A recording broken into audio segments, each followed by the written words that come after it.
এবার গার্মেন্টস কর্মী হত্যা মামলায় আসামি হলেন সাকিব আল হাসান।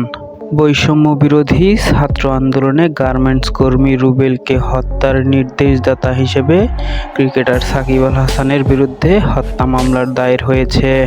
এই হত্যা মামলায় নির্দেশদাতা হিসেবে মামলা হয়েছে মোট 156 জনের উপর। তার মধ্যে আছেন ব্যারিস্টার সুমন, নায়ক ফেরদৌস, শেখ হাসিনা ও ওবায়দুল কাদেরের মতো বড় বড় ব্যক্তিত্বের উপর। ঢাকা মহানগর পুলিশের ডিএমপি আদাবর থানায় বৃহস্পতিবার 22 আগস্ট রুবেলের বাবা রফিকুল ইসলাম বাদী হয়ে মামলাটি দায়ের করেছেন। সাকিব আল হাসানকে মামলার 28 নম্বর এজাহার নামেও আসামি করা হয়েছে।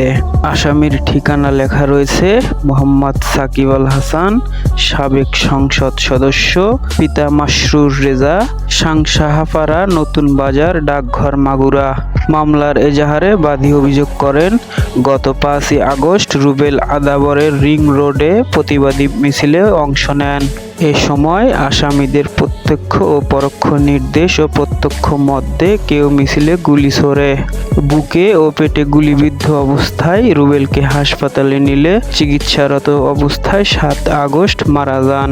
উল্লেখ্য, সাকিব আল হাসান দ্বাদশ জাতীয় সংসদে আওয়ামী লীগের নৌকা প্রতীক নিয়ে মাগুরা 1 আসনে সংসদ সদস্য নির্বাচিত হয়েছিলেন। বর্তমানে তিনি বাংলাদেশ জাতীয় দলের 2 ম্যাচের টেস্ট সিরিজ খেলতে পাকিস্তানে রয়েছেন। আন্দোলনে সহিংসতা চলার সময় দেশের বাইরে ছিলেন তিনি। প্রিয় দর্শক, ক্রিকেটারদের রাজনীতিতে আসা ঠিক নাকি ভুল মন্তব্য করুন কমেন্ট বক্সে।